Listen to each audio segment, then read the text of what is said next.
Hello and welcome to the 11th episode of the Extreme Hardware podcast. Today we have a rather large amount of guests, both in size and number. So, yeah, and size. starting off that, we have our voluptuous, Chris. Yeah, I put Pop-Tarts in the microwave. I dropped a Pop-Tart on the floor. In the toaster. Okay, first of all, I don't have that kind of time. Second of all, I have to get off the floor now. You can try them you put them in the freezer and they're even better.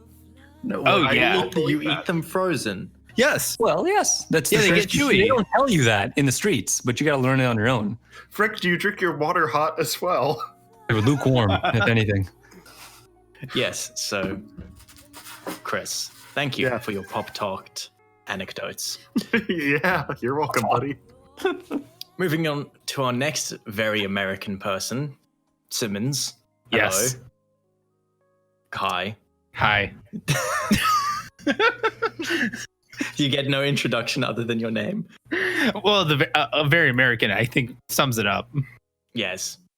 On to Frick Frock, our delectable, delicious, delightful. Delicious. It's delicious. I like that. How are you doing, Frick? You use a snack, Frick. It's true. I really do. See, what Alex is doing is he's putting in the effort. And that's why for Christmas, I'm getting him one of those word of the day calendars or like a thesaurus or something like that. Frick, if you got me a Christmas present and it was a calendar, it would be a calendar from like 3 years ago. That you found on AliExpress. I mean, it's the thought that counts. Dude, I hope it's one of those like firefighters with kittens calendars. Oh, God, yeah. That's nice. That's are they money. kittens that they rescued, or are they just kittens? Yeah, no, the rescue kittens. Usually. Oh, okay. That's good. That's good. I like kittens. But all the firefighters are normally shirtless and shredded. Oh, speaking of kittens, I love Moxie. Kat, tell us about Moxie. No, you're not allowed to tell us about Moxie because No, she is. Moxie's wonderful. She's sitting on my lap right now, actually. Introduce yourself first. The Moxie owner and the person that Chris keeps badgering too much. That's a word for annoying. Yes. Yeah, badgers. Thank you for explaining yourself. Sure. Just don't want any confusion here. Yeah, stop mansplaining to me. Right. Well, Kat. And we also have Andrew joining along for the ride. So, moving on to something hardware related, important. Extreme Hardware has the in-win giveaways going on still. The fan giveaway has kind of ended. It's end of November. And for December, they are giving away, I believe it is a 1250 watt power supply. So if you want to have a chance to win that, go ahead over to the link in the description and there should be a way to enter it there. Anyway, moving on. So, Chris. Yeah, that's me. I understand you're extremely excited about AMD selling more CPUs than Intel. I'm going to put a revolver in my mouth and pull the trigger 7 times to be safe. I am glad this is not monetized.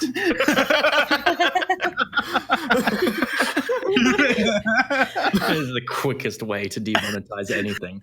Yeah, I didn't realize I was going to say that until I finished the sentence, but there you go. Please note, Alex, we do not condone any violence. Yeah, I'm going off my antidepressants. No, Chris, stop. What? That one's actually true. No, direct your anger towards this. Oh, yeah. Introduce the article. Blah, blah, blah. We talked about this, and I'm already sobering up, so it's not going to be as funny. All right, you know what?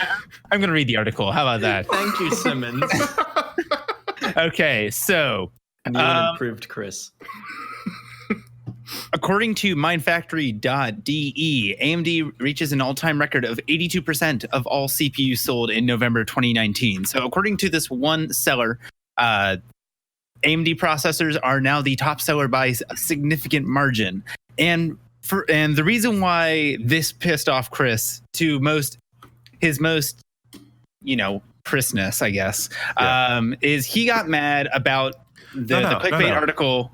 Simmons, I will explain. Right now, my mic is close to me because I am calm. I'm going to push it away so I can be louder but not clip. All right, so here's the deal. This is one store in one country on one continent. That's all this is, and it is such a specific market segment. This is custom system builders. This isn't like OEMs. This isn't data center. This isn't anybody. It's just like, this is what your Reddit types are buying for their custom gaming PCs. That's all this is. It's nothing more than that. It doesn't mean anything. I mean, it does technically mean something. AMD's killing it in the custom market, but that's all it means. It doesn't mean that, like, AMD is suddenly overtaking Intel. Whoa, they're selling more chips for the first time ever. No, stop it. These articles are all the same, regardless of the store or the date. It's all the exact same thing. Anyway, it's just fading into background noise at this point. All these articles are. I'm not didn't pleased hear with anything you just said. I wasn't paying attention. It's okay, Kat. It's okay. So like Chris was saying, this segment's going into background noise. So let's move on. Right. Okay. So, do you know what else is very successful?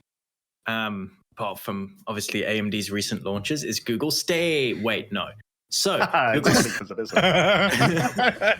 Stadia. Google Stadia has been, it's been all over the news lately.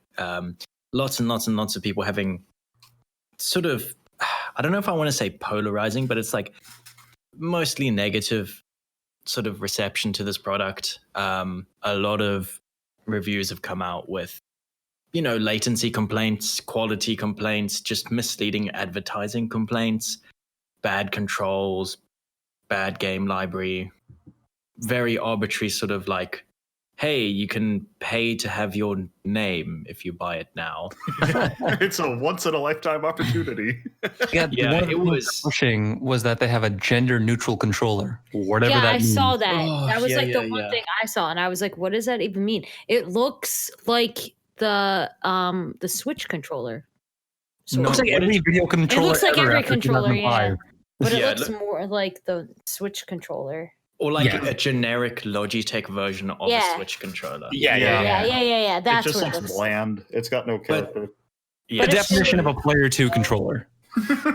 So one thing that stuck out to me, I'm sure a lot of people know about Google Stadia at this point.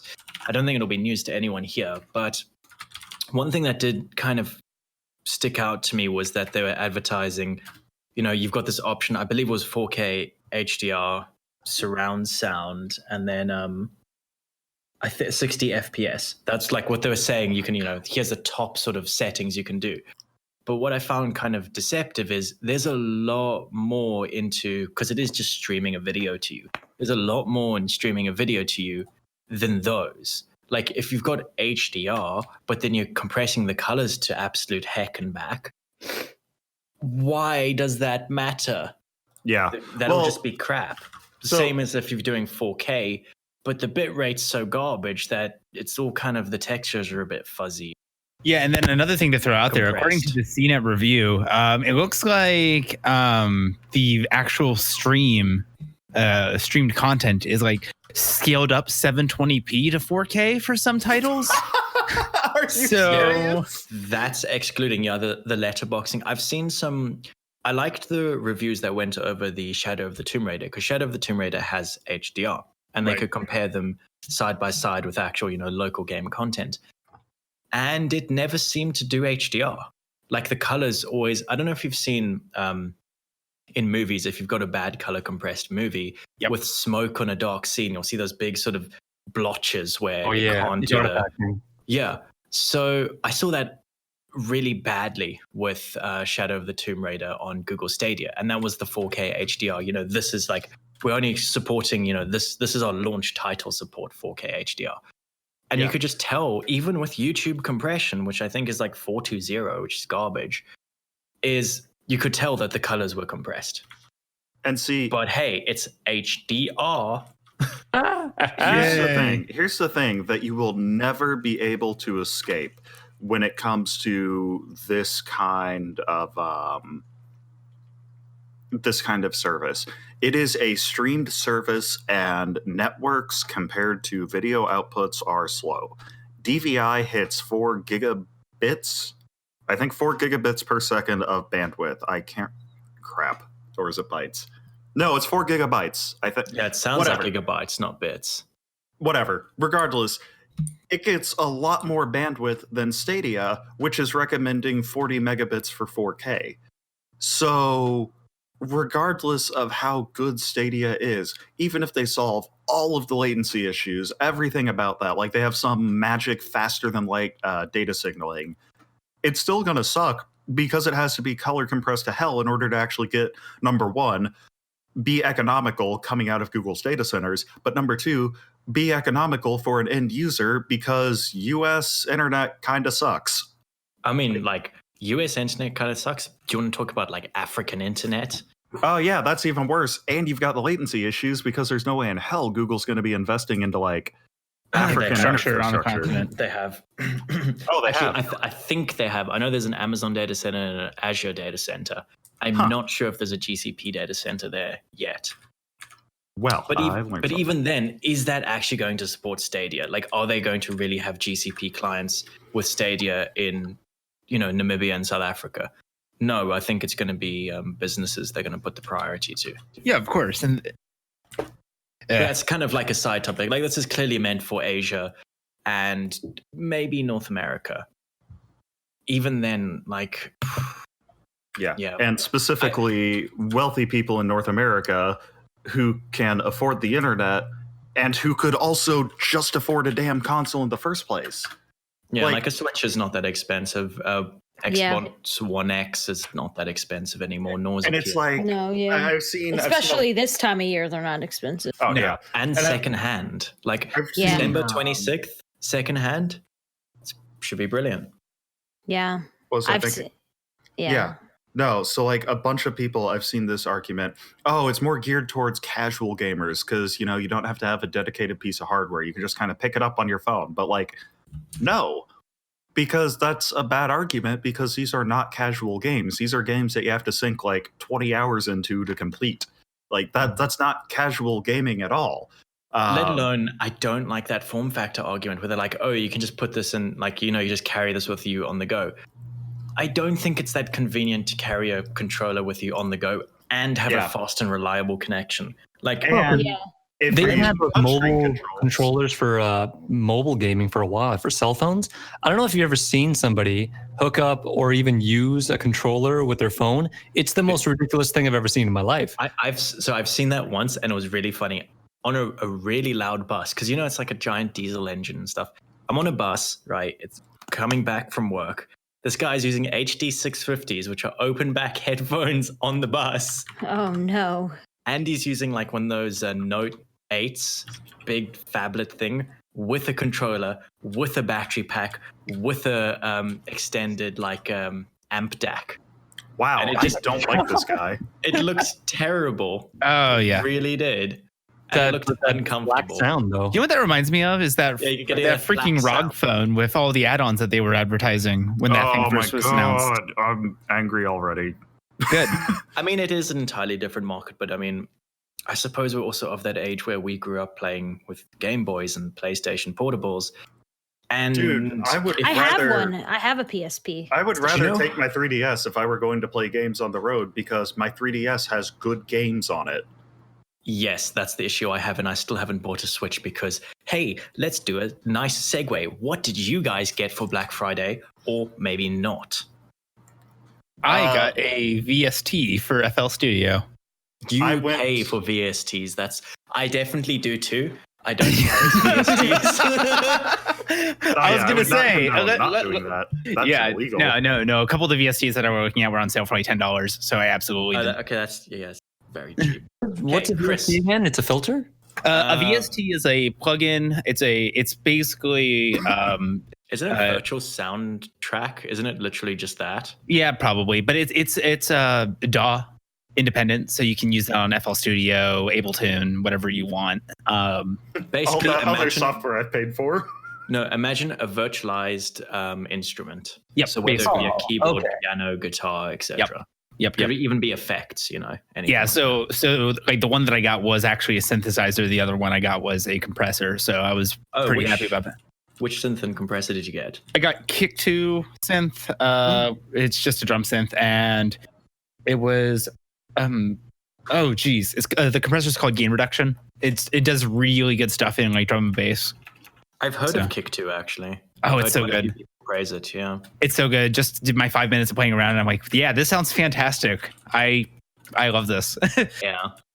Anyway, moving on to Chris, who cannot contain himself. What did you get for Black Friday? What? I'm excited by things. I'm sorry. I'm sorry. So what'd you buy? What did you buy? I got Into the Spider-Verse on Blu-ray, also with the DVD copy, because that's still a thing we're doing, I guess. And I went to, let's see, what all did I go to? Target, GameStop, Walmart, and Best Buy, trying to find Let's Go Eevee on a decent sale, and I couldn't. And then I ordered it on Amazon today for less money than either of those, and I don't think it You was even on physically sale. went to these places? Yes, I went to those places in person. I drove there in an automobile and set Did you foot in see? these stores. Wait, What did you see? wait. I've seen videos Chris, of Black you Friday can't this drive. year, and it's like hell. So what did you see, Cynical? Oh yeah, what did I see? Best Buy sucked. Every place else was like, it was less crowded than it would be on a typical Saturday. It was like eerily dead on Wow. Black Friday. I really think people have become super jaded with Black Friday, like very quickly. Agreed. I just Like- order stuff online because it's easy. And Yeah. I don't Yay, have- Cyber I was hoping to see Monday. a and I fist fight. don't have to put pants on. So Okay, so You could just Well, go to you don't- Walmart for that. no, I would not be caught dead at Walmart. Not around here, dude. Yeah, no, I feel that. I mean, you might run into anyway. You might So- run into Chris.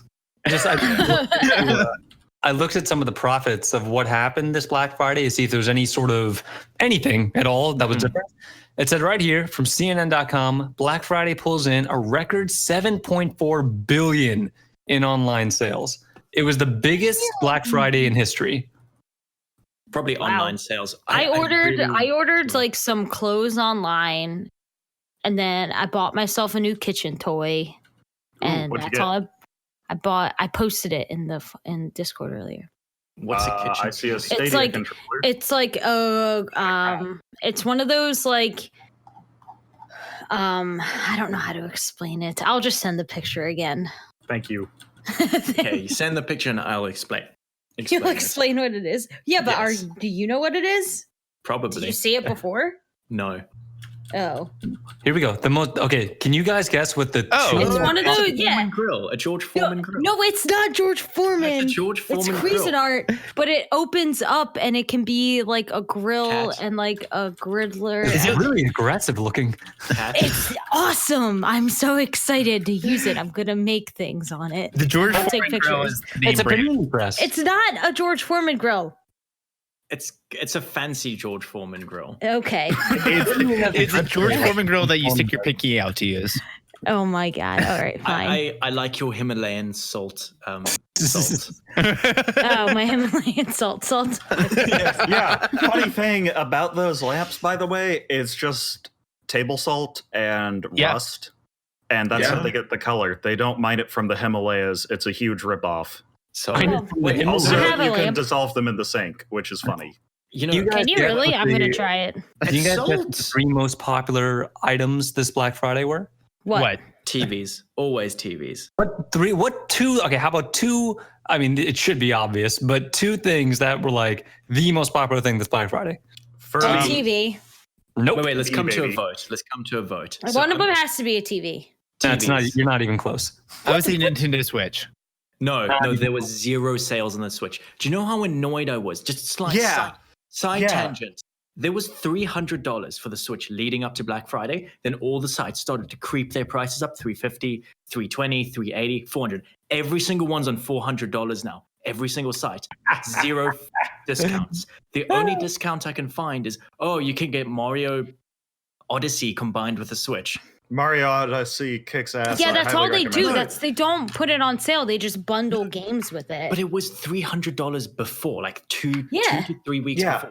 And it really annoyed me. The only Switch deal that I saw, quote unquote, was at GameStop, where it was $300, and then you get a $25 off coupon for a future purchase. Yeah, I saw 280. That's the lowest actually price for Switch. That's not so wait, is it 300 US? Because it's 400 Canadian for me. And I saw them for around 300 Canadian, which is like 200 US. I should have got one then. But hey. I was going to say, wait until tomorrow, because that's when the Cyber Monday deals will start. Cyber I'm gonna Monday, look tomorrow. That's when we all cyber. So I have... Chris.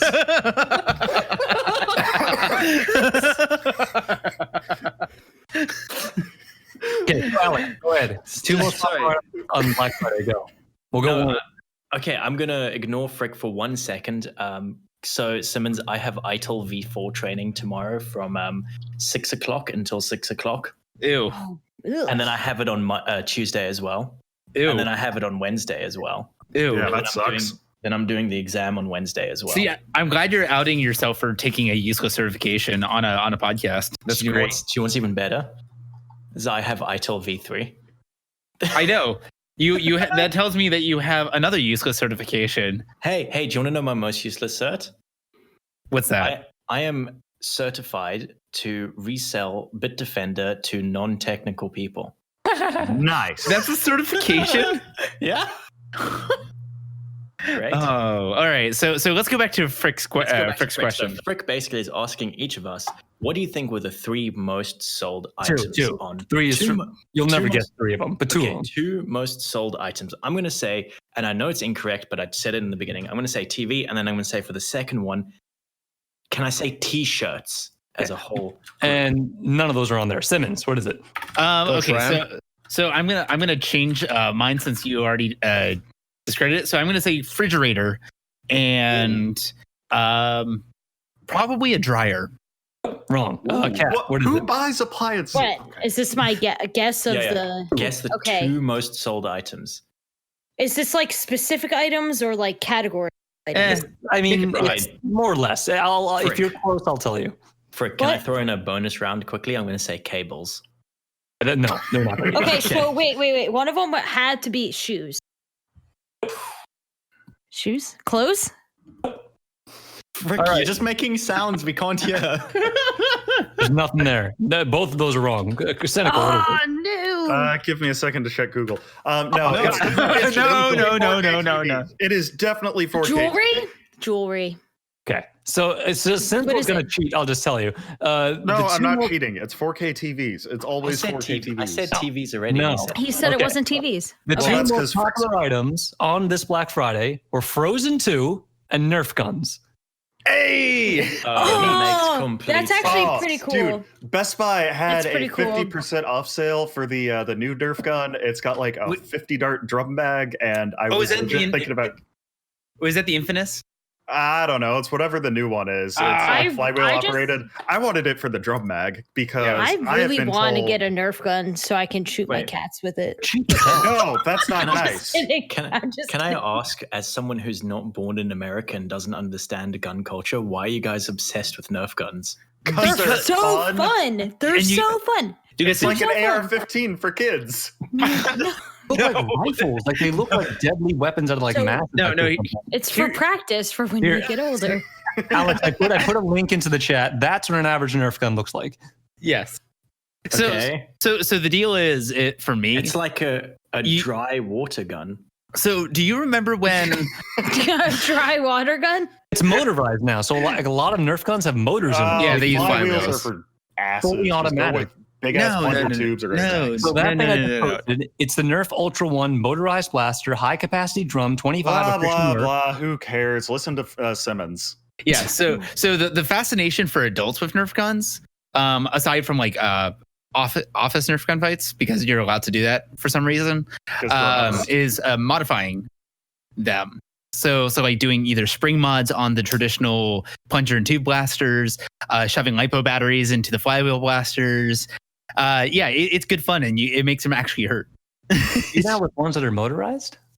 Yeah. So what you have, the flywheel ones. so typically what you do is you bypass the circuit board that's on the inside, and then you just have unfiltered voltage from whatever power source you want going into these motors, and it makes them sound absolutely terrifying. Oh. Hang on. Okay. So I looked into one of the newer products. There's no way this is real. I found a Nerf bazooka that's part of Fortnite. Like, you can buy this. Yeah, They've got Fortnite crossovers now. There's actually I want to get that. There's a Why? neat pistol that they've got. It's a Deagle with like an integrated magazine, which seems neat, and I want to take it apart. Yeah. See, You want to buy something to take it apart? yeah, no. Yes. See, that's the thing is Chris and I are in it for the same thing. We like modifying the Nerf blasters. So Well, I've literally brought extension springs at the hardware store because I want to make a repeating crossbow because that seems funny. Like, Yeah. I don't know. I want You to should make the modify shooty. them to make them fire 9mm rounds. That's called a firearm. So it's so on a similar vein. So like one of my Nerf blasters that I have is, so I modified it with a 15 kilogram spring. I removed all of the mechanism that stops it from dry firing. And then I swapped out the front barrel, and I had to basically make my own Nerf darts out of foam baccarat and washers because it was ripping the stock darts to shreds just from over air Good ones pressure. do that. Oh, actually, Andrew, that would be really funny. A Nerf gun that shoots 9mm rounds, not as in like fires bullets, but just like shoots the entire 9mm cartridge. Oh, you mean like the portal turret? It fires the whole bullet. That's 70% That's like more bullet. 80%. Yeah. That just sounds like a gun. I'm No, looking no, up no, photos, no, no, dude. no. No, Look no, at this is the look at Cave this Johnson one. hardcore edgy dude here. This is on the official Nerf website. I want that thing. I Oh, would yeah. buy that thing. Dude, The those things are models- awesome. the I'm models gonna buy they that have- thing. I'm gonna go to Chris's house. I'm gonna unload the whole thing on him and then just leave. Cat, you should see my arsenal. I will protect my virginity at all costs. You got Nerf gun turrets. Oh on your my floor. All right, moving on. Oh, actually, no. Hang on. Nerf guns. I got a couple years ago when I was messing with Arduinos, I got an ultrasonic sensor and I stuck it to the top of an electronic Nerf gun. So if you walked too close with it, it would just start unloading at people. That was funny. Okay. Yeah, no, it's fun. It's just, I think you've It's a booby weirded trap. Alex out now, so we're gonna move on. oh, my name's Alex. I don't like fun. Let's move on to the next topic. Shh, sip it. Chris. Right. Frick thinks I'm funny. Don't worry, we all think you're funny, Chris. He was laughing at me, not you, dude. Come on. Oh, yeah, you're right. Yeah. So, Chris, speaking of American things, is it really American?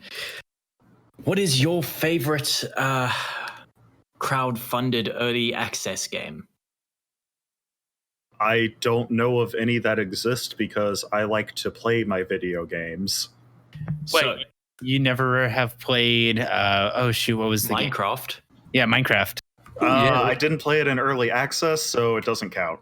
Fair enough. Wait, really? No. Yeah, he got was it super in, late to the game.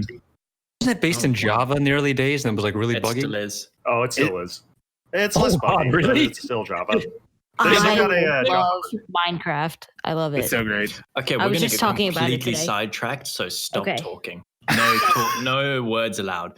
Star Citizen has hit 250 million dollars backed for. Hey, you guys the want to game. hear something funny? I actually have it.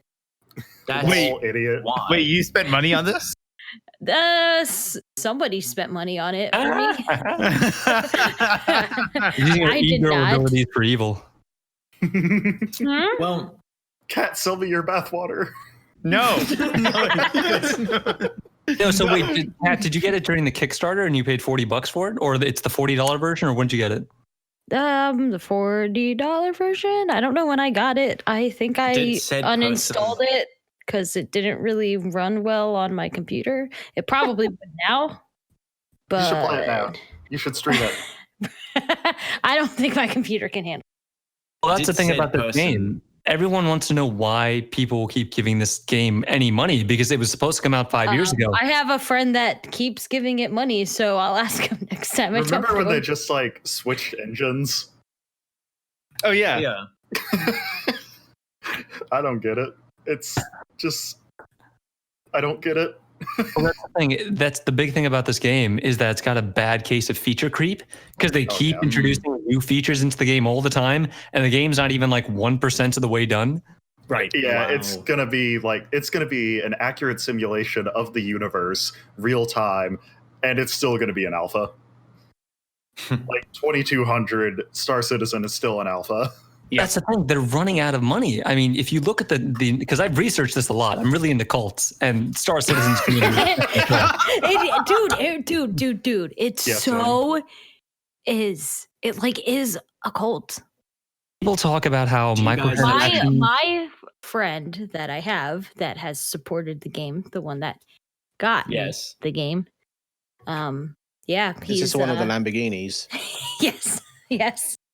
I just refreshed the page and it's He's put a lot of money into it. Yeah, dude, there's ships that cost thousands of dollars. Yep, in and that he's game. bought them, and And they just buy them. Okay, so how do the ships work? If you lose the ship in the game, do you lose it for good or does it respawn? No, I'm pretty sure it's permanent. Why do people spend $2,000 USD on a ship that they can lose? It's a digital item. Because So right like, now, Star Citizen is the only game on the planet, and this is, as much as I like to crap on it, this is true. It's the only real full-featured space simulator out there of this scale. No other game comes close to it. That's why Elite people Dangerous. I said on this scale. Elite Dangerous Okay, doesn't come close to Spore. the scale of Star Citizen. Spore. It sucks balls. No Man's Sky. No Man's Sky, for sure. No Man's Sky. no. But the point is, like, a lot of the people that, and here's a fun fact for you. The official gathering of all Star Citizen fans was called Citizen Con, which I just think is the most poetic name for this whole thing. It's funny because con artist and convention start with the same three letters. Yes, Is Thank that you. really? Yeah. Yeah, that's true. Wow. But okay, it's going. What's going to happen at this point is I've been following this community for a while, and the sentiment now is a lot of people just accept that it's never going to be what it is. So what you're getting is people that are so invested in it that they're just like, well, if I'm in for a penny, I'm in for a pound, and they'll just keep supporting. I guess. Or they could not. Like, are they paying monthly for this kind of thing? So No, people, they like, keep are they buying keeping putting in ships. money in? They keep buying shit. Like, there's all this stuff in the game that you can buy. There's like a whole economy in it, and it's gotten to the point like these people just. There's a name for this. It's a type of fallacy. I forget what it's called, but it's when you just invest money into something, and by the time you're done with it, you're like, well, I've already invested all this money into it, so why not keep doing it? That's essentially what this is. That's like every sunk relationship cost. ever. Wow. I'm just kidding. Wow. No, I want to I'm make not a really. comment, but I don't think I should say it out loud. Okay. Anyway, moving swiftly on. So Wait, I want to go back to the cat relationship. No. I'm sorry. Moving on. moving on. Ring, the popular doorbell that has a camera in it that they charge you like $200 for, that a lot of YouTubers advertise.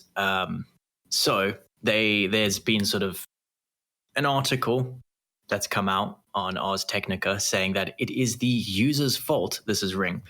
If a Ring camera violates your privacy, so says Amazon. So, as far as I understand, Amazon owns Ring, and they obviously make home surveillance equipment. Mhm. Doorknobs, well, doorbells, rather. Well, so they have the camera doorknobs. They have interior cameras that you can access through I their think they app. have smoke detectors. They have smoke detectors. They have searchlights or spotlights, I should say. Sorry. Anything you can put a camera in, they got you covered. Yep. 100%. So, Ring / Amazon subsidy has partnerships in inverted commas with more than 600 law enforcement agencies nationwide, allowing those police access to users' footage. Yep. And while Ring says it sets its terms around how and when it will share that footage with the police, anything that the police do with it after Ring has given it to them is not up to Ring or any terms of conditions or anything like that. They can do what they want with it, and they're not mandated to delete it after it's been used, if you will. Yeah, So, but I thought Marie, that was it's not like the Ring common blocking knowledge it. that was the thing, though. Yeah, Ring is Like, a this product. isn't really for, like news to me. Ring is a product for paranoid suburbanites who want to help build a surveillance state by buying shiny gadgets. You know, they've used somebody's like Amazon Echo to like solve like murder cases and stuff. Yeah, Like that's so awesome. Oh yeah, that's great. in a way, I mean, yeah, it is. I think it's the same way as people that buy Amazon Dots, Amazon Echoes, or whatever, and then expect it to not at all be invading your privacy. Well, yeah. It's a bit silly because, Yeah. I mean, I have a Fire TV Cube. I won it through work, so that's the only reason why I'm using it. And it's cool, but I know that it's listening to me all the time. I don't know why that's so concerning when no one seems upset at the fact that Amazon literally has their fingers in 600 different law enforcement agencies. Or I think the reverse is more accurate. Yeah, no. Amazon's just cops. They're all cops. that's the thing that freaks me out Good more than thing anything. I don't break the law. Oh, a yeah. good- Don't tread on me, cat. You're just going to roll over belly up for big trumpet. Wow. God, you are so weird. Like, I have a Gadsden flag on my monitor. I have to say that. okay. If But, only yeah. ironically. I mean, I don't Yeah. even know how many layers of irony I'm on at this point. and I know it's overstated quite a lot, but honestly, this is just heading more and more towards 1984. It's pretty neat in Well, the wrong way. Well, I mean, you can just not buy, 1984. don't buy these things, and there you go. No, but you have no 1984 control was, over your neighbors buying them. But yeah. you know what the great thing Yeah. about this is now that you have this avenue open to you, you can just like feed it misinformation and disinformation all the time. If you really wanted to be a dick, you could just mess with them. Just put fake stuff in there. You know, I was listening to Alex Jones the other day, and Oh gosh. All right. It's Always not a good good. segue. Okay. Anything more than that, Frick? You just was that it? Yeah. I think I should probably end it there. Yeah. Oh, okay. No, but actually, kind of going a bit off of that, feeding it misinformation. That's the one scare thing of them coming to a false conclusion. Like you say, a murder was solved because of an Echo Dot, but fast forward 10 years or whatever, would there ever be sort of I don't want to say what's the word for like false incrimination? You know, someone's been Framed. yes, it's framed, but not on purpose, just through negligence of Framed, but because Oh, the you mean cops like are someone's in it. being set up?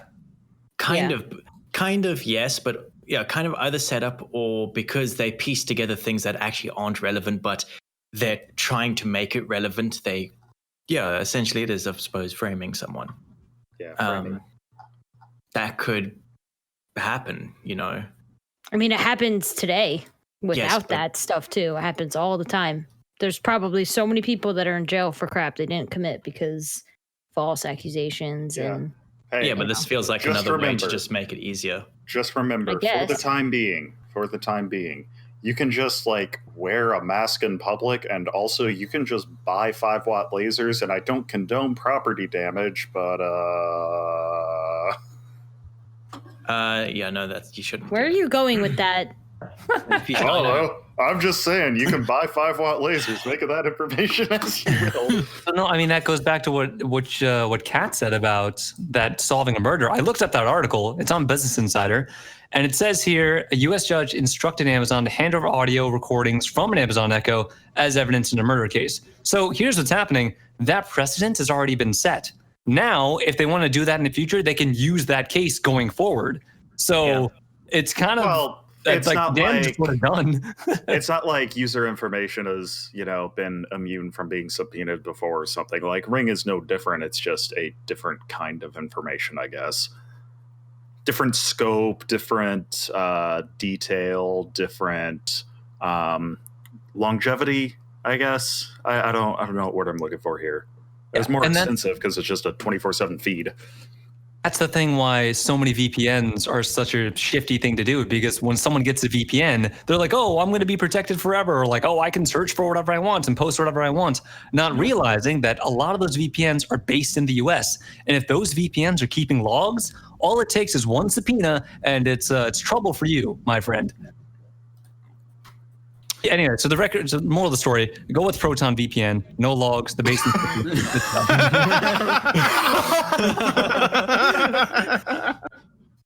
Wow, Frick. Have you I thought guess- about becoming like a spokesperson? Now, Frick, do you have any opinions about other VPNs? Perhaps one of the Nordic variety? Oh, not currently, no. Oh, okay. Check hasn't come through yet. Anyway, moving on before Chris forces me to censor some stuff.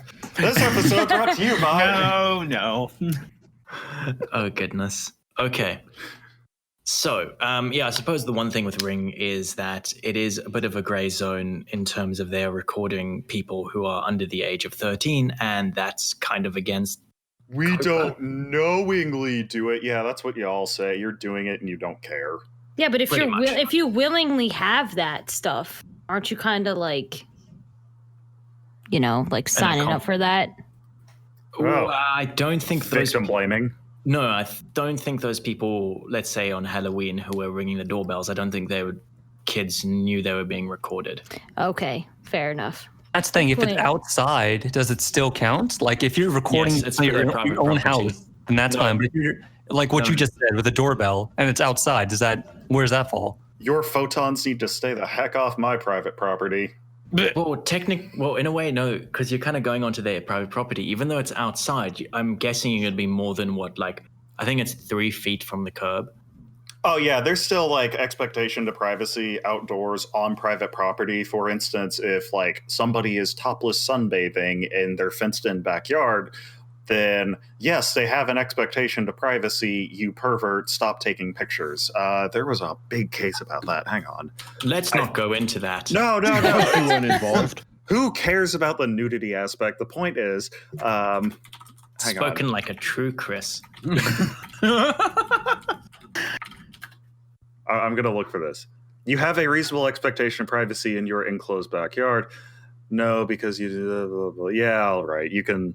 Yeah, if it's enclosed. You made an effort to make things private, even though you're outdoors. It's still your property. So... Yes. But then you also made an effort to install a Wi-Fi-enabled webcam that you have to check through a web application in that enclosed backyard. So you're essentially elected to but breach if your your own privacy. neighbors are pointing into it, then... Oh, yeah. Yeah. And let's say like somebody comes up to your patio and they get like their head lopped off or something, and then the police come and you've already deleted that footage. Do you get in trouble for like withholding evidence or something? Like this whole thing is real sticky. It's a real snowball effect. It just makes me not want to get one even more. I just don't want to get into this crap. Like, there's a difference between, I think, smart, like not Internet of Things, but like kind of controlling sort of lights or whatever by your phone versus things recording. Speaking of smart devices and the cops, here's what's going to be awesome. When cars get even smarter and they all hook up to a centralized database, and then cops can just say, hello, Honda? Yes, we believe that a suspect is driving this. Just shut off their car, please. We need to do an investigation. That's going to be great. By the way, Tesla already do that. Yeah, Tesla can just shut off your car remotely. And if you want to go into like more dystopian stuff, like if everything is like the Tesla like that, and then let's say all the car companies start working with the authorities with that, you create a court, like, I don't know, they catch you speeding or something, and then they have the control to basically force you to pull over. Like, it's autopilot pulls you over. Well, so that's not new tech though, because OnStar has been advertising that as a feature for a while. Why is that a feature? who uses OnStar? Exactly. Anyone over 40. Also, Here's the deal regarding Tesla. That's even worse because, as we all know, Muskie Husky is an unstable man-child and is like messed around with people's cars because those people have said mean things to him on social media. I love Musk, dude. He's such a G. He's so savage. He really needs to be. Actually, I can't say that. Probably. That's, no. Let's not say that. Don't say that. Don't say that. Very ousted from his company. There we go. He wasn't So, out. speaking about speaking about Mr. Muskie Husky. Speaking of minors, are we not doing that one, or are we doing a different one? What? Speaking about Mr. Muskie Husky, he used to own PayPal or own part of PayPal. Wow. PayPal wants to, or announced today, that it has agreed to acquire Honey for $4 billion. Mostly cash, which means some shares. Currently, there are 17 million monthly active users in Honey. I use it. There you go. I'm sure. I'm one of them. I'm sure everyone who's watched a YouTube video has an idea of what Honey is.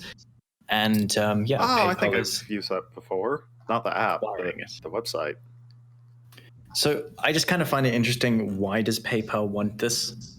They might, I don't know. Well, it's pretty obvious, honestly, because quite frankly, where Honey shines is its integration with the various websites, such as Amazon. One of the examples that they are using in this article is Macy's, and just many other sites. It just has the ability to track what its users are buying, and it has the ability to track the prices of various products. So then, if you take PayPal, one of the leading e-wallets that exist, now you can actually track what your users are purchasing, when they want to purchase things, why they want to purchase things based on certain prices, and it's just more data logging. Like this, Honey making money. So one of their big shticks that they keep advertising in a lot of their sponsorship deals is they have agreements with the e-tailers that they have partnerships with, and whenever you use one of the Honey coupon codes, they get a kickback. So it's kind of like using an Amazon affiliate link or an eBay affiliate link or something along those lines. Mm-hmm. Oh, well, that doesn't say. Okay, is that true? Has that been vetted? It has been vetted. Okay. I don't believe that anybody makes money online, just in general. Well, because it's all lies. So here's the thing: is people will buy products because they think there's a discount for it. People will specifically buy products because they think they found a coupon code for it. So say the product price has been hiked up, but then you have a coupon code that brings it down to MSRP. A lot of people won't do the research, and they're like, "Oh, heard this is a great deal, and I'm going to buy it now." Does MSRP even exist anymore? Like, that's maybe a better question. Everything's so algorithmic these days. Like, That's is actually that a good thing? point. So and that's exactly the point. It's like, because there's a coupon, there are going to be more users that are more likely to buy this product than not. And especially for the coupon savvy folks, and I said that in air quotes, As a single people will sometimes only buy things if they have coupons. So this is a guaranteed sale. So whatever overhead that could exist from selling the product, they can give some of it back to the affiliate. I hate coupons. I seriously hate coupons. Coupons are literally, it is a sale, but you have to go out of your way to try and validate that sale. I take your coupon and I raise you mail-in rebates. One time I chickened out of a rebate because the website was designed poorly enough that I think it was trying to get my Gmail password. So I lost out on $20. How does that happen? Did they ask you to log into your Google account? It was like, what's your email password or something like that? And I assume it was just, what's your password for signing up for an account on this rebate site? Because of course that's a thing. It was sketchy AF, so I did not do it. Yeah, mail-in rebates are basically like, you're going to play chicken with us to get your money back, and you're going to lose. You are going to spend 3 months to get your $5, and you might not get them because... Oh boy, a Visa card that becomes worthless in 6 months. Thanks, friends. Oh, I'm so glad. I've gotten settlements from class action lawsuits illegal. faster than I've gotten rebates in the mail. Yeah, no. just mail-in rebates. I'm so glad they don't exist like outside of America. It's just I'm also glad they're disappearing. But Canada has a bad tendency to coupons. On Black Friday, I couldn't get any mail like in my actual physical letterbox because it had, and I counted them, 38 booklets of coupons. Oh my gosh. And I took the stack of booklet of coupons and I was going to move it to the recycling bin because there's one next to it. No, it was full. Actually, it was piling out of the bin with coupon codes because everyone takes it and goes, no, McDonald's, I don't want your coupon code. This feels insulting. Throws it in the bin. Yeah. You never drink coffee at McDonald's.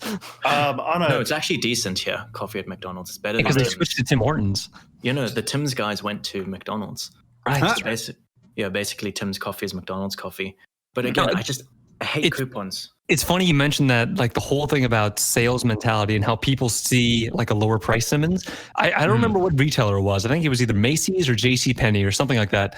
And they had, I think, a period of time, maybe for like a year or so, where instead of having sales, like, you know, seasonal sales, like Thanksgiving sale, Labor Day sale, whatever that was, they just said, you know what, from now on, we're just going to have the lowest price all the time. And there's going to be a sale going on year round, no matter what. Or just instead of doing the word sale, they were just like, we always have the lowest prices no matter what. And it was true. They did. What they found was when they did that, all their profits like hit the ground. Their profits went in a nose because people weren't seeing they didn't think they were getting a deal. Even though they were getting a deal, the fact that no one ever saw the word sale or that wasn't promoted, that really affected people's like ability to buy, or at least their desire to buy. Absolutely. I mean, I've seen it numerous times. Like I see, especially on Amazon, when there's some of these third-party sellers that they will advertise that their product is on sale, but then you look at the original price and it's like $100 over just the base price in a different store. So people get wrapped up in, oh my gosh, this is a sale. It must be a good deal. I mean, I distinctly remember there was a sale at one of the local grocery stores here. And when we looked at the sale price was higher than the not sale price. So when we went to we pulled a representative or a clerk or whatever from the store and said, hey, can I buy this for not the sale price? And the guy was just like, what? What? Wait. But you're saving money. No, I'm not. Go away. Because I used to work at a grocery store and they would put stuff up for sale and the sale price would be the same exact price as the regular price. And I'm like, I remember one time I had to put up the sale signs up and I purposely put them between like the shelf tags so you could see what the regular price was. Thank you. Nice. That's petty. No, that's great. I love that stuff. It was funny. It's tricky though. You got to watch out for this because I've been fooled by this many a time. I go online, I see something that's like hella cheap. Like I'm talking item that's usually like $20 is down to like 10. I'm like, oh hell yeah. So guess what? I buy it. You know, I won't click it. I'm a modern man. I'm cool like that. Come to find out, yeah, it was $10, but the shipping was like $30. Oh yeah. And you mentioned that. How do you fall for shipping? It is there at the checkout thingy. Not everywhere. Not necessarily. It is on Amazon. It's not on Newegg actually. Newegg, it won't show you the shipping cost up until you put in your zip code. eBay the same way. eBay is usually the same way. Yeah. So I've been bamboozled many a time. Hella low price, but then the shipping just slaps you across the face. Regardless, I have never seen it where I do not see the shipping price before I finalize the order. Which means, Rick, you just bamboozled yourself. I was like, dude, I saw the deal and I got it. So Frick, I will say that's how they get you. Frick, I will say the counter to that is my favorite ones are when something is like ridiculously on sale, just $40 shipping, and it's still like $20 cheaper than the not sale price. I love that stuff. Dude, no, that's good. I mean, it's great, but it's still like out of principle. I'm buying this thing that clearly only weighs a half a pound, and you're charging $40 in shipping. Okay, why are you buying anything from China? Anything from China, because most of the time, China. Yeah. If I'm there's two things in China. Either the shipping is totally free, which is awesome, or the shipping is so obscenely overpriced because you have to use a parcel service, right? Like a courier service. Right. Because if I buy something off like Taobao or AliExpress or something, they won't always like ship it to me. I have to use the courier service and then they ship it. So if it's something like that, I might get the item for $20, and then once again the shipping's like another $20. So it's like, I was gonna say, I especially have to deal with that when buying anything from Japan. You goddamn. Customs fees. So, Kat, Hey, no. my the last RAM I bought for my server was from Japan. So shut up. Uh-huh. Wow, I've got Japanese JD. RAM. Oh, I've got okay. JDM RAM. Is that Samsung Miracle RAM, Ben Simmons? The banks run on the left side. What? Yeah, so no, here's the thing. You're right about everything being from China, and I've been seeing it more and more with Amazon. What? Did Kat say that? Yeah, she said that. I did. Yeah, she said that. I pay attention to her because I love her. Sorry, Moxie is jumping all over me. So Yeah, Moxie's allowed to do that because Moxie's wonderful. I sent a picture. But anyway, Make so your yeah, bed. there is. I just put the sheet on. I'm gonna go to sleep after this. There is a special kind of character called lenticular brackets, which are like square brackets, but they have like 45-degree angles in the corners. And you see them a lot on shopping sites. And if you see these, there is a 100% chance that this item comes from China. And it's like I've been trying to find. Because I want to start keeping hermit crabs because they're cute and I love them. And I've just been looking at like light fixtures and all this stuff, and anything that is not an American brand that has been established in the hobby for however many decades, it is from China. It's like this, not even a website. Half the time these places don't even have websites, but it's just like some label based out of China. It's got like this broken English description, and it's all the same items. Like it's the same thing from 5 different sellers.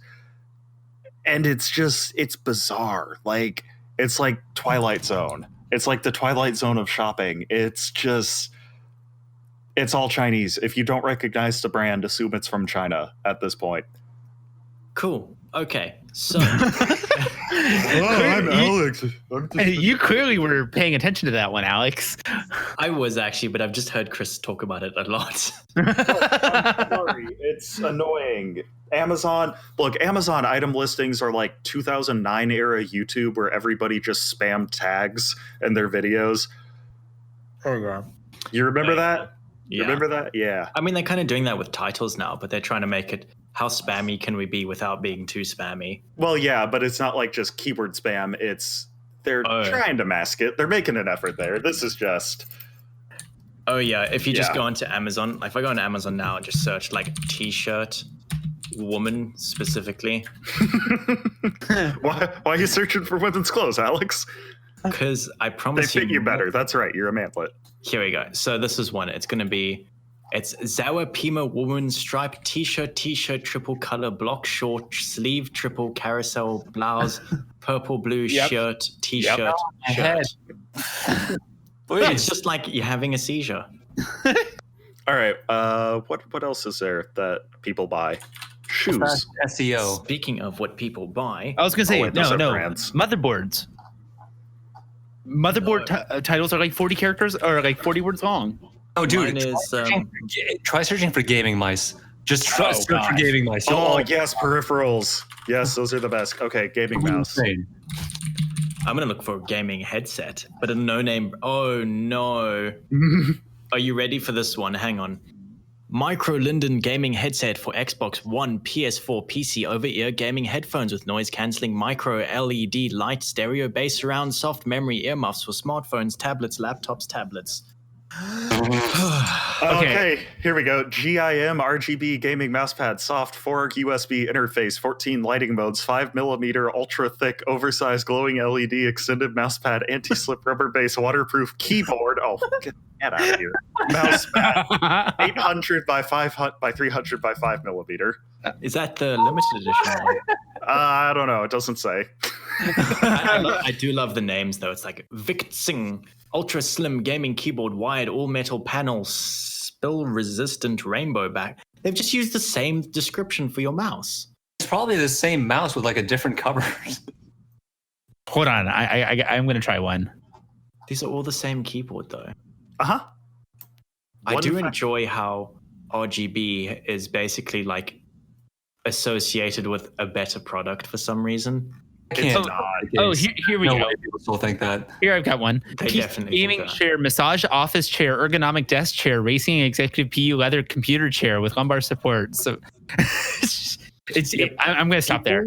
Honestly, people who buy like those gaming racing chairs and don't realize that it's the same company, like same OEM, just rebranding it and giving it out to different people, and then thinking it's actually going to be good for office use when actual racing chairs are terribly uncomfortable. They're just meant to hold you in for high G forces.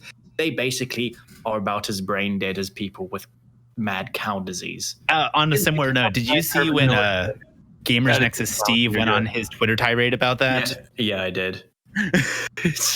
Oh, that was wonderful. The new Corsair rebranded fucking gaming chair thing. It's just they're all the same. I had one for a month. I sold it because I sold it for the same price I bought it for because someone wanted one. They say the It's benefit so uncomfortable. Yeah, I can't stand those things. Like I use those super cheap like mesh back chairs, and they're fantastic. I have an IKEA Marcus. I love it.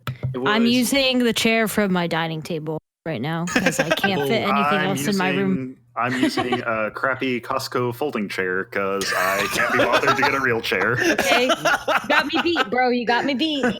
Yep. I'm trying to figure out exactly like what the benefits of these chairs are. It's cushioned. It's not that hard on my butt. He's slowly turning into like the basement ogre. Oh yeah, I've got like. I think that's what he is.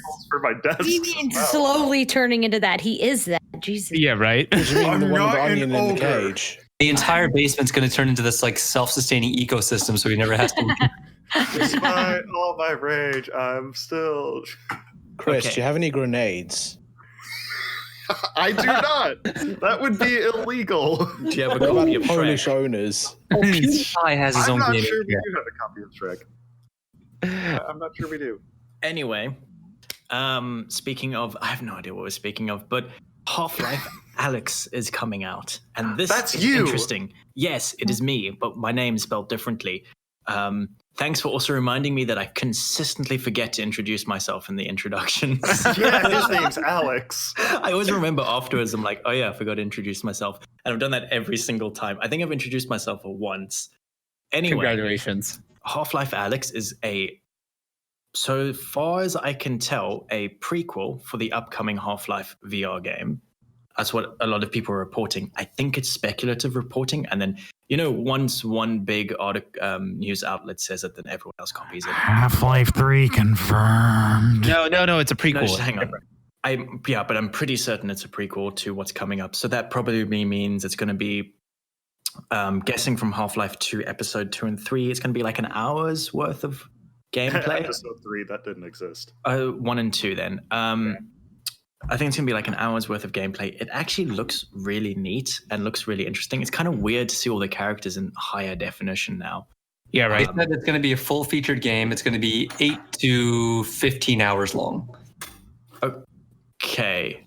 Because that's And they're also that's working interesting on- because I've seen it being called a prequel. Not a prequel, like a preview as well. It takes place in between Half-Life 1 and Half-Life 2. Yeah. And then they're also working on more Half-Life games after this. So there's like 2 other ones in development as well. No, okay, so I probably misread and probably meant to, or probably read prequel, not like preview. So, no, okay, prequel to Half-Life 2. It's 15 hours long, so it's a real deal. That's not that long. I mean, Half-Life 2 is 15 hours. That's fine. It's fine. No, it's not short, but it's not like full game. But I mean, for a shooter, yeah, that's all right. it's not a shooter though. Is it? It's a VR game. Half-Life. I don't think Half-Life. I mean, technically, you have a gun and shoot people, but I definitely classify it as more of an adventure game. Like, Uh-huh. Yeah. no, seriously, like it's Yeah, not yeah, about yeah, the yeah. mechanics of it. It's about the story and not exploring per se, but it's about the story of the game. And Yeah, definitely Half-Life 1 was that. Yeah, no, because that was the whole thing with Half-Life. The reason that they're going in VR is because Gabe Newell has said they want every Half-Life to be like a crowning achievement of whatever new in the industry. So To be Half-Life 1 perfectly was famous honest- because of scripting, like story, and then Half-Life 2 was physics, and then Half-Life Alex is VR. To be honest, like I can't remember what other. Oh, I had this complaint with F1, but I think they should stop. I like just get over that. Like it doesn't have to be a crowning achievement of what is currently now. Just make it a good game. Yeah, I mean, but here's the thing: they have so much money now. Like, why wouldn't they just wait for something like this? What are they losing? I mean, I suppose it's a bit different. Like, it could still be VR, but they're kind of making it sound like, oh, we had to make it VR because that's what the modern, the future of PC gaming is. See, I don't think it's even that. I think it's since they're pushing their VR headset now, they want a good game to go with their VR headset. So it's not trying to support VR just to support VR. It's like, we have this product. Okay, now let's make the product worth it. Speaking of Valve's new VR headset, shout out to my boy Navjack27 for impulse buying one. Okay, they're actually really good. Like, they're $1,000. That's not an impulse buy. Here's the crazy thing about that. Despite being $1,000, they're still the top sellers on Steam right now over everything else. Top seller is based on money, not quantity. Well, yeah, that's even better because look what's on the top charts right now, and it's still for this week #1. Yeah, but one Valve Index has more power to be on that board than like $60 games. Yep. Yeah. So also, it is a very good VR headset. Andrew has one. I've got an original Oculus as well. They are very good. It's just, I suppose, it is expensive. Yes. There's no reason a $400 Oculus Rift S won't play this game. Obviously, you're not going to get the game for free, but $400 plus $60 for the game is a lot cheaper than $1,000. Plus, you could get older HTC Vives and stuff like that. They're saying you can play with any headset, including that really cheap the Quest, I think. Like even the cheapest Oculus can play this. Oh, dude, that's good. Not the Go. It won't be the Go. The Go is an Android thing. The Go's its own thing. But heading out this way, 99% of headsets can play, so you don't have to get an expensive. No, you don't have to. To be perfectly honest, I would want to upgrade from my Oculus because the resolution is garbage, and it's something you definitely notice. But yeah, it's a bit of a big jump. It kind of feels like, in terms of PC component wise, it feels a bit like graphics cards. Cost-wise. For whatever it's worth, this story just came in. It came out yesterday or today about the index, and it says, according to this, the Valve Index VR sold out shortly after the Half-Life Alyx reveal. So they ran out of them. That's not surprising. I'm not surprised at all. Super hard to even get those. Like, still to this day, before the Half-Life Alyx, they were just hard to get.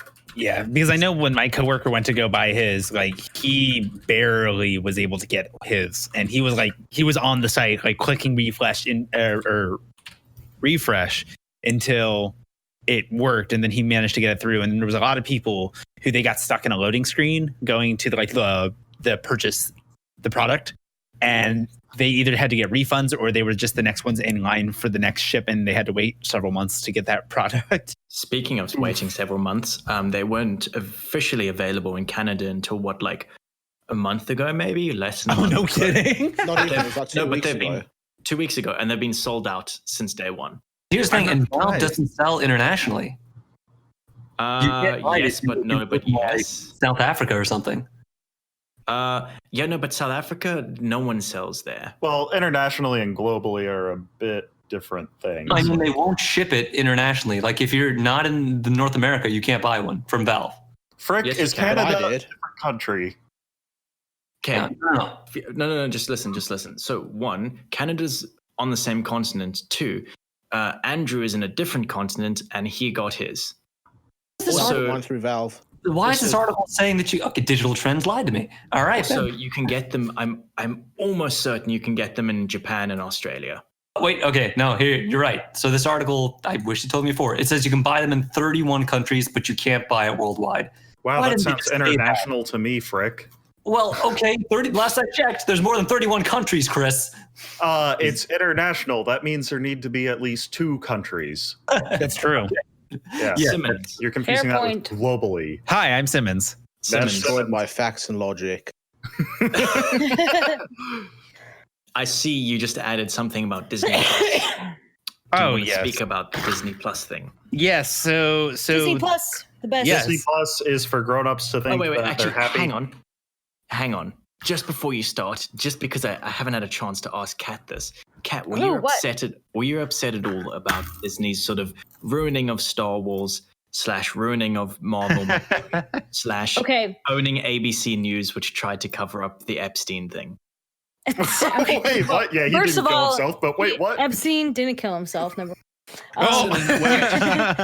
two. No, seriously, were you upset about any of these I things? like Star Wars, okay? I haven't watched anything other than the original trilogy because I am not convinced that any of the newer stuff, quote unquote newer stuff, is better than the original trilogy. I can send you some watch it. VHS tapes. Actually, no, they're worth too much money. I can send you totally legal rips of VHS tapes. Of what? The original trilogy? Oh yeah, with Han shooting first and everything. It's on Disney Plus. I can. Oh wow, Han shooting second. That's a movie I want to see.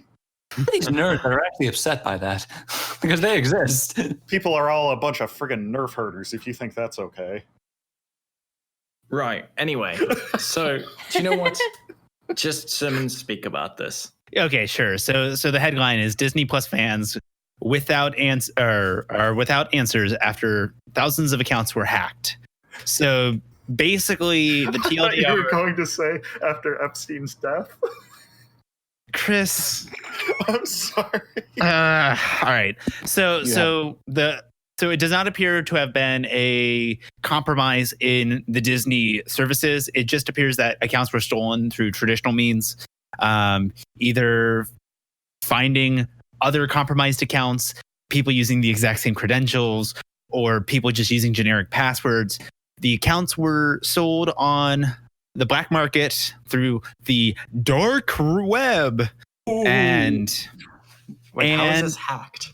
Yeah, so accounts were compromised is basically what it was. Accounts were compromised. Financial information and other PII was compromised because of that.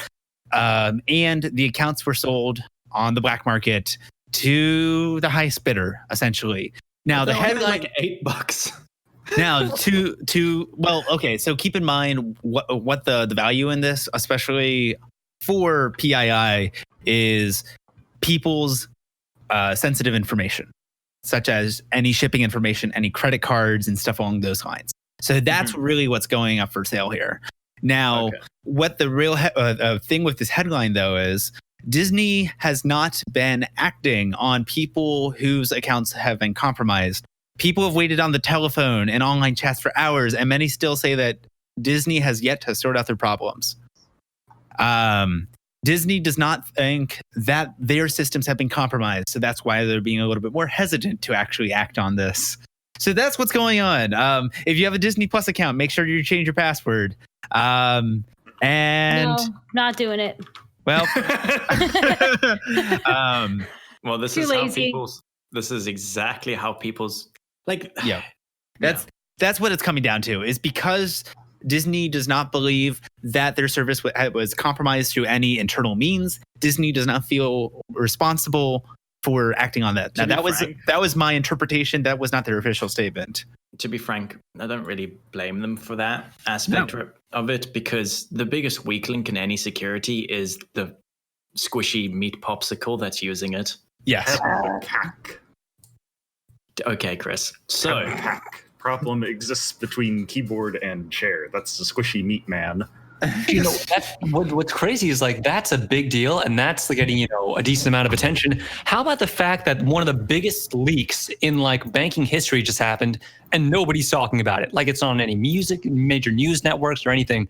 Terabytes of data leaked from an oligarch-friendly offshore bank with, and I'm not kidding, 2 terabytes worth of stuff. From every possible, from the biggest offshore bank on the planet, the Cayman National Bank, from Phineas Fisher. You can get all the dumps. They're on Twitter. You want to download them, go ahead. They're 2 terabytes, so be careful.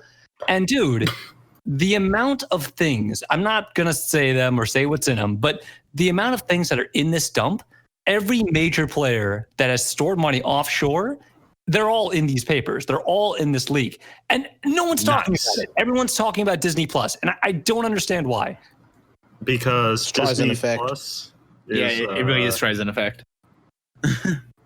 I mean, Disney Plus is a hip new thing. It's kind of like how we got so many articles about emoji just incessantly for years and years and years. It drives clicks.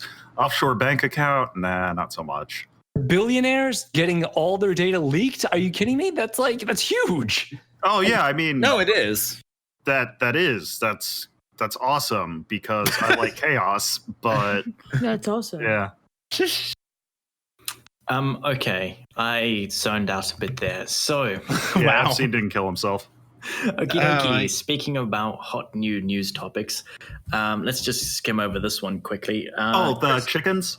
No, we'll get there. We'll get there. Chris, the new changes to the YouTube's terms of services or terms and conditions or terms of service.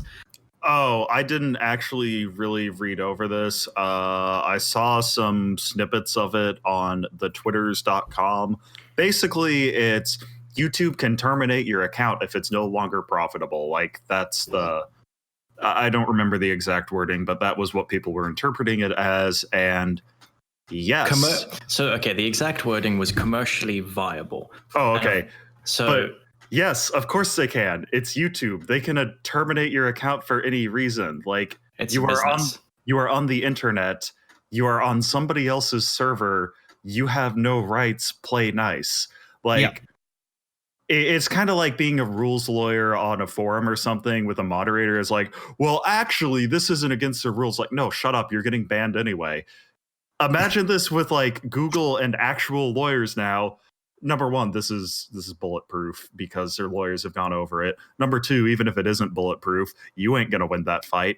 And number three, it's not your computer, and they've been able to do this, and they have had this in their terms of service forever.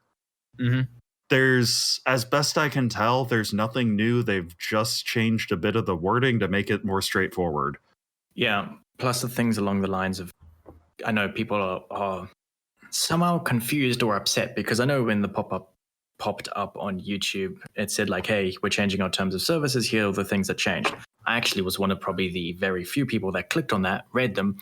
There was like 4 sentences maybe that they actually specifically outlined. These are the things that are changing. They made it very, very easy to read and understand, and people have still misunderstood it.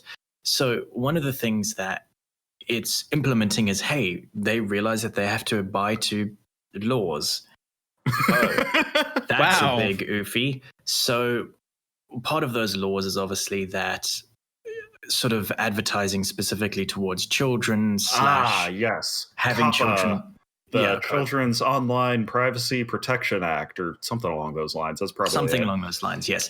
And in the terms of services, it literally says you can set your entire content of your channel to either say, yes, this is for kids, or no, none of my stuff is for kids. And you could individually do videos as well. Like, hey, this none video of is my for kids. stuff is for kids. Exactly. Yeah. I think the vast majority of people are going to go, no, this is specifically not for kids. And a lot of people, I've seen a lot of reactions where it's like, I do Minecraft Let's Plays, and am I going to have to start saying the F-bomb so I can say it's not for kids? And am I going to get people? It's like, stop. That's exactly what's upsetting is YouTube made it very easy to read and understand these, but I've got a feeling a lot of people just clicked dismiss on that. And then they're like, oh, wait, I didn't read it, but I'm going to see what other people say about it and get irrationally upset over this. Reddit is my source of interpretation. Yeah. Even if you're a channel that kind of like is on the boundary of sometimes you do a video for kids, you can specifically mark that video as for kids. There's what happens when you're not going to make any revenue off of it. That's why people are concerned. They're like, oh, I can't make my monies if it's marketed towards children. That's not YouTube's fault. No, it isn't. That's like marketing. That's COPA. That's what COPA is. It's always been like that. Yeah. And it's a thing from like, it came about because of a lawsuit in the 70s or the 80s, I think.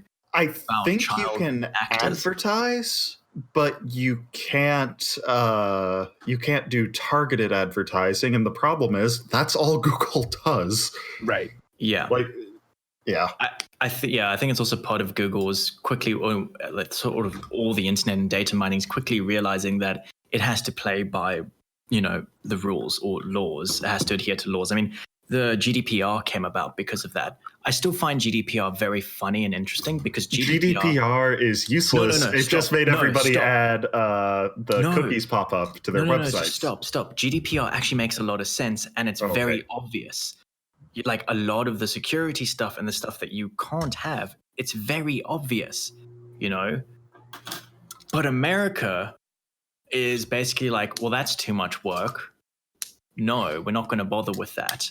And I know a lot of websites that are inaccessible, American websites that are inaccessible by countries that aren't in America, such as Costco, because they just couldn't be bothered in actually what are we doing if we can't track everything our customers do? Why can't we be openly hostile to our customers? I mean, pretty much. Like, I mean, you are very vocal about this as well, where just listen, every single, and try not to interrupt me because I know you're going to. Every single app, not every single app, rather, every single sort of, whether it be Reddit, Twitter, even, to be honest, Discord, lots of news articles and news sites are like, hey, you can't view our content online or through your browser. You need to download our app. You need to download our app. Electron. It's all an Electron package. It's just... Here's 20 separate Chromium builds for the exact same goddamn thing. You can just view one website in each of them. It's like Docker for the internet. Oh my god, I hate it. I know, because if I look on now, I'm very conservative with the apps I have, but honestly, if you look on my phone now, Twitter, that's just essentially Electron in a weird way.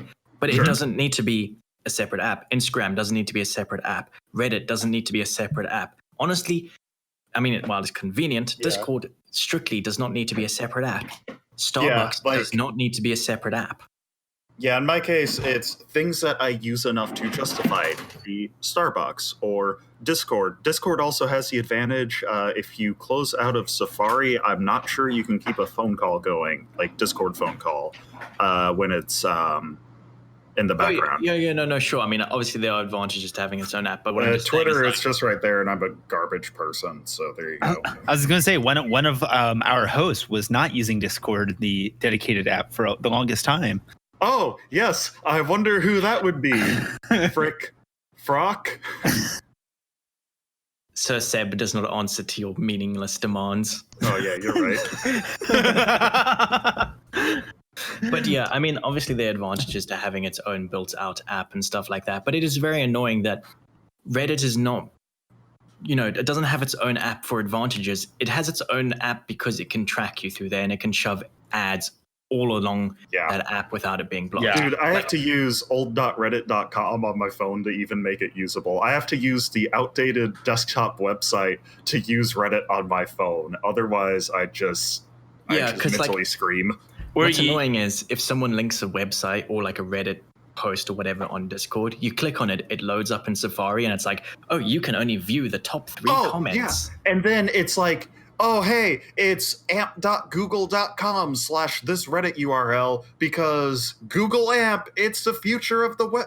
I hate Google AMP so much. Like, oh my God, I'm actually getting angry thinking about this. Google AMP is the worst thing in existence. I hate it. Can you just explain for our viewers who might not know what that is? What is Google AMP? It's when, how does it work? Google caches your web page. It's their accelerated mobile platform, and it just screws up all of the URLs. If you link to it and a desktop user clicks it, it's going to go to a mobile website if it doesn't break outright. It's just got like all of this stuff injected in it. Like, oh my God, it's so bad. It doesn't even work half the time on phones. Like, I hate it so much. Also, its worst crime, it reduces a tiny amount of vertical space so I can read less of the article at any given time. And that is annoying enough for me to want it to burn. Okay. No, seriously, that's a crime. This is like, ooh, I got Internet Explorer 6 and I got all these funny toolbars. It's that kind of crime. But this is what Google wants the mobile web to be now. Anyway. Also, it's slower at everything except Chrome. Anyway, moving on to something more interesting from the well-renowned Moscow Times. There we go. That's a meat puppy. this is an article for you. Give us the rundown of this. Oh God. Okay. Well, the Moscow Times. God, I would have just founded a website with that name just for this article. Russian cows for virtual reality headsets. So Moscow cows fitted with virtual reality headsets. Saying that 5 times fast. It says, according to this, I saw this. I thought it was fake, but I guess it's not. So Moscow farmers apparently have fitted all their dairy cows with virtual reality headsets to test their milk productions. Experts note reduced anxiety, improved emotional mood, and in general, more milk from putting them in what appears to be software simulating a summer field. It's an Oculus Rift for a cow.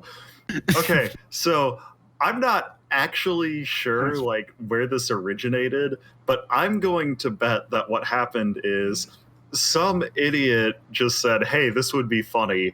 And if this is successful, is going to get a lot of venture capitalist bucks out of this. And it's not going to end up working in the end. And he's just going to retire with a lot of money, and more power to him, because venture capitalists are idiots. They funded Juicero. Yeah. Well, they made the new Juicero came out. The company that made it, they made another product, which is equally as stupid. Except now, instead of dispensing juice, it dispenses soap. Oh. Same thing. Dude, wait, can you get one of those commercials, like automatic soap dispensers, and just fill it with other things? Yes. No, it's prohibited. Can I put like... Well, no. I think he's talking about in general, and not the Juicero brand soap dispenser. Oh yeah, no, just like in general, like the ones they have in bathrooms. Like, could I put soup in there or put? You're trying to pull like a Keurig and just replace it with like bootleg things. Oh yeah, can't do that. We've got DRM for coffee now. The DRM, Wait, really? The DRM. Yeah. Yeah, Keurig Alex, was for a while. Keurig, I'm not sure if they've actually corrected this because they got sued, or if it's still going on. But either way, Keurig K cups, the little coffee pods, have to have a certain pattern on the foil lid on the top. Otherwise, a sensor will detect, oops, this isn't Keurig brand coffee, and will not work. Those Keurig things are honestly terrible anyway. They're horrible for the environment. It's great. Also, Keurig's solution to the DRM coffee thing, because people are having issues with like older stock K-cups that wouldn't be recognized, send these back to Keurig, we'll throw them in the trash, and we'll send you new K-cups. Do you know how you beat that thing though? There was a little clip on it, and you just covered the little clip at the back of the insertion point. And that was it. And you could put it wherever you wanted in there. Wow, what a friggin' shock. It's almost like it's going to mess up 99% of buyers, and oh my god, I hate it so much. Why do we have DRM in coffee machines? They dispense hot water. They aren't that complicated. Well, okay, so going back to the Juicero thing. I mean, I know why, but... Do you remember when people were starting to rip apart those old Juicero presses? Yeah, it was like $1,000 worth of hardware in a $300 device. Yeah, I distinctly remember watching a video. I can't remember the channel off the top of my head, but he essentially ripped out all the electronics for it and just installed his own motor. And he just started crushing things. And go figure. When you stick a couple apples inside of this Juicero and the sensors don't just stop it from doing its thing, you can actually make your own juice, similar to what was being dispensed out of the pre-juice packets.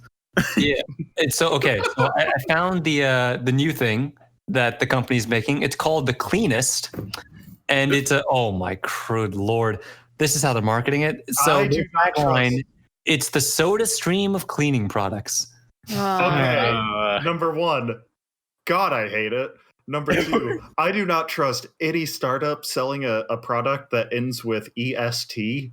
Just like I don't trust superlative adjectives and good for you, because it's spelled He doesn't clean. trust words. It's spelled clean YST. So they right, because you can trademark it if you spell it with a Y. Right. Introducing a revolutionary platform for making your favorite cleaning. Why does it have to be a platform? It's soap. Reduce plastic waste and carbon emissions. You know what else you can do to do that? You can just get like, I don't know, a glass soap dispenser and bulk buy your soap. See, so here's the thing. So this thing costs. Oh my god! Wow, plant-based soap. What a friggin' shock! It's not expensive. It's only $100. Okay. Which, considering the Juicero was $700, and you had to buy a subscription to get special juice bags sent to you. That were already pre-juiced, by the way. What's that?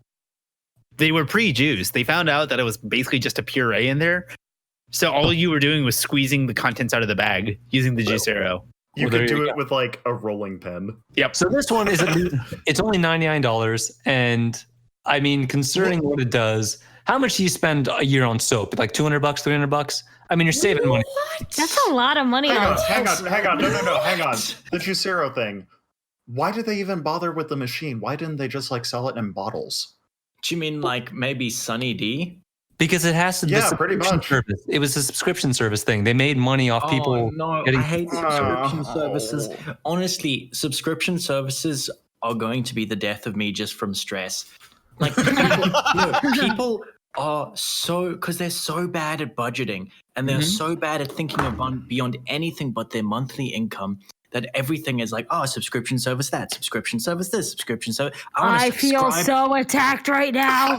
No, okay, yeah, you basically have a subscription service to a couch. You might get a subscription service to a car. Because I'm financing Hello, my couch. IKEA. Yeah. Can I cancel my couch subscription? No, but it feels like that. It genuinely feels like that. A lot of this stuff is moving towards subscription services, and I hate it. Alex, I have to interrupt you. You said a subscription service for your phone. That already exists. No, that's what I'm saying. No, I'm saying people are on subscription services for their phone. But that's very obviously normalized in I'm paying my phone off by 2 years. But people lease phones these days. Like literally, I'm not. you pay My phone money. is not leased. I own it, bro. That's what I'm talking about. I'm talking about the difference between like paying over. The actual I don't like paying it over monthly, but I get it. But people leasing phones, leasing cars, leasing couches, leasing. I mean, renting. I'm not leasing my couch. I'm financing it, bro. You can lease. And that's it's only interest. $25 a month. Yeah, you're paying interest. That's illegal. It adds up. It's interest free. It doesn't not adding up to anything. It does. It's adding up to the price of the couch. No, it's just a flat fee. Okay, that's cool. Yeah, because it's interest free for 3 years, and I'm paying this much, whatever. Oh, okay, I gotcha. Dude, that's why Loot Crate died. Loot Crate died because it was one of the worst values I've ever seen in any subscription box.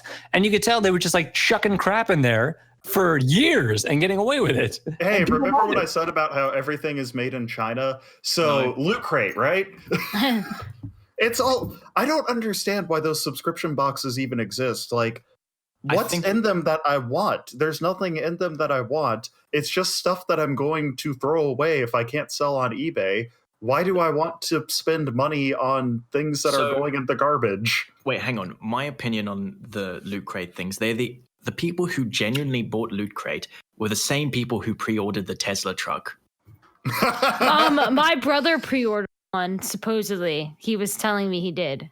He's a freaking idiot. Okay, a few things. I was like, a few things. What? And then wait, hold on. And then he went on about how the United States is going to be in a civil war by 2020. No, 2020. That's why I need to finance all my guns. If not by 2022, then by 2026 or something. And I'm like, okay, hang on. I'm like, I'm like, who are you? I'm like, do you think the Earth is flat too? Why is he picking midterm years? Why is he not picking like?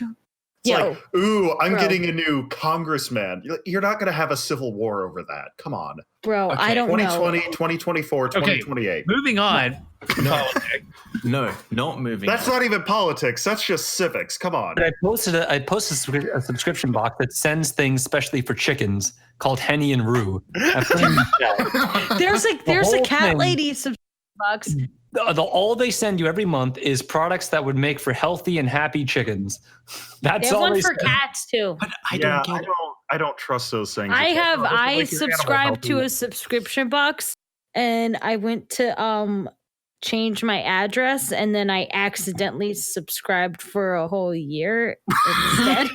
So I paid like $180 or something. I don't know. It was like a 120, and I was like, oh, I guess this is happening now. So did you not try to cancel this? No, because I secretly wanted it. They honestly are like, I have this money and I want to part with this money because it's excess money, and I don't know what I want, so just you decide for me. And then the company's like, yes, we're gonna decide for you. We'll definitely give you great value. Why would you even do that? Just be like Michael Reeves and make a poll on Twitter like, hey, or a bot on Twitter like, hey, decorate my room for $25. That's actually funny. Yes, but I'm poor. Well, I mean, yeah, but it's better than Loot Crate is what I'm getting at. Oh yeah, anything is. I mean, like, probably cholera is. I would rather set my money on fire than have Loot Crate, because then at least I can enjoy arson. Wow. Do any of you guys have a subscription box right now, or any sort of subscription thing? I do. Because I have a functioning brain. I do. Because I just said I bought it for a year. That was sorry. I've just insulted you. Yep. Do you really think after my rant about it that I'm going to have one? Do you think Chris is going to have one? And do you think Simmons can afford one? Oh, Simmons has that military money. He's fine. Nobody's saving up for a brand new Type R. Yeah, but he lives in like opioid country. So actually, Alex, speaking of subscription services, Amazon is now doing a thing where they offer subscriptions for friggin' everything. This includes light bulbs. Tide Pods. I mean, but that makes sense because that's a consumable, right? Like you run out of Tide Pods because you use soap. What, the subscribe stuff? Like yeah, but the thing is, it's like or paper towels or whatever. Yeah, and that makes sense, sure. But like number one, it's shut up. Number one, it's the default option a lot. And number two, I've seen it on things where it doesn't make sense. Like I've been looking at terrarium lights. And it makes sense for the light bulbs because those burn out. But one of them was a fixture and light bulb combo. And Amazon's default thing was save 5% if you just subscribe to order one light fixture every month. It's like every month I'm just getting a new lamp. Okay, so the funny thing about the Amazon subscriptions though, because there are sometimes really good deals for the first purchase, you get after it gets delivered, you just cancel the subscription. Oh damn! They don't even stop you. Oh, I haven't actually thought about doing that yet. Yeah, that's probably a good idea. It's almost frightening how easy it is to scam Amazon. You can just say a package didn't arrive. Guys, wait a second. Wait, we can't talk about that. wait, hold on. Wait, did I? I'm just saying that's. Wait, we can't. Never mind. We're not going to talk about that. Did I tell you guys about my TV stand? No. Okay, Amazon is really good. Okay. My TV stand got lost somehow. Somebody stole it, and I got the money back. I'll tell the rest of the story later. But that was really good. But it was $200. Like they gave me the money back right away, and I was like, Alex got a better deal. I got a better deal, but I'm not allowed to say it. You can't say the best stuff. I'm sorry, you're gonna have to wait for the after hours show for that one. Yep, after hours. It's spicy as hell. Anyway, I hope it's peppers. I think. Wait, sorry. What did you just say? You said it's spicy as hell. I hope it's peppers. All right. There's one more. Do you want to do one more article, or do you want to just? Food. Yeah, let's do one more off topic. Okay. Oh yeah. So about the chicken thing. PR for cows. No, you already said no. Chris, if you think if you think we haven't talked about VR for cows, That's where all this started. Well, yeah, no, I know, but we said it for like 2 sentences. Whatever, it's fine. It's fine. You can now buy pretend food for your 2900 Sony robot dog. That was nice. It's a robot dog. We have to look at it. I like dogs. Okay, let me introduce it because you will not be able to concentrate beyond the picture of the dog. Yeah. I don't see a picture of the dog because it's not loading. That's unfortunate. So you can now buy pretend food for your 2,200 pound robot dog. That's also $2,900 US. And it is a robot dog. Oh, he's a good boy. It looks kind of like a dog version of that Honda human robot thing. Oh, yeah. But also, it looks the same as those $50 robot dogs you got in Walmart. So yeah, about 10 years ago or something like that. Price difference is quite huge. But yeah, they kind of, I think the company is called Aibo, and they're trying to essentially create a much more realistic version of said dog than the $50 Walmart ones. And They revived this brand from the dead with the almost $3,000 price tag, plus the cost of a cloud subscription service. The first 3 years are included. If you want to unlock the more advanced features of the RoboPup you just paid a small fortune for. Hello, yes. Can I purchase tricks for my dog? I need that trick DLC. I think Hello, the Humane Society. Can I pay money to make my dog do things? Oh my god, this is terrible. Just give me the fur balls. They're better. It's kind of weird because robot companions have been an idea for honestly more than a decade now, but they've never implemented it really properly. The food, by the way, is alternate reality as far as I can tell, done with your smartphone. It costs money to make a picture on the screen. Oh, damn, that's what video games are. But it costs money to make a picture on the screen. No, it costs money for AR. Yeah. It looks, judging by this photo, it looks like more of a Pokemon Go style thing where it just overlays stuff. So what I would be more interested in is, have you seen, oh my goodness, have you guys seen that, the Japanese waifu home integrated system? No, but I don't like this. So Simmons, you'll be interested in this. Yeah, I was gonna say, I feel like you're bringing this up because you had an interest. Yes. So if you're gonna help me, I'm bringing you down with me, buddy. I linked it that thing. Why is she in a jar? So basically, she's not real, Chris. Okay, wait a second. Never mind. I can't. I'm not saying it's too lewd. I don't for want, the podcast. I don't want my I'm not saying girlfriend it. in a jar. That's not where girlfriends go. Oh, okay, Chris, shut up for a second. They So go in a basically, what freezer. this was. How easy do you think that glass is to clean? What this was, it was basically just a pre-programmed Home Assistant, basically like an Amazon Echo, but they had this hologram projection on it with the waifu that you could talk to, and you could also set it up so it would text you and talk to you during the day. What the hell would it text you? So it's like a holographic girlfriend. Yeah, virtual girlfriend. That was basically the selling point. How easy is it to clean? I mean, you can go on OnlyFans right now and get a virtual girlfriend for way less. Wait, why get a virtual one when you can get a dog? No. Kat, what's your PayPal? No. Right. Okay, that's enough.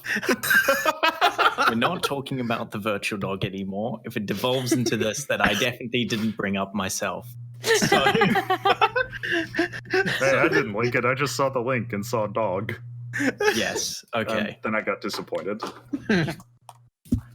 Okay. Anyway, let's wrap it up. So, thank you everyone for joining us on this interesting version, this full house version, this very close to talking about things we shouldn't talk about version of the Extreme Hardware podcast. Yeah, several times at that. That's every time though. Yeah, Alex, yes. if you edit this, I'm gonna hit you. Chris, don't worry, I am too lazy. So, thank you, Chris. Thank you, Frick. Thank you, Kat, or whatever your name is, and thank you, Simmons. Wow. Yay! And thank you, Martin, Alex. as well. Thank you. Bye-bye. Yes, thank you, yeah. Martin. Oh yeah, thanks, Martin, for joining us. So, well, thank you, everyone, and good night.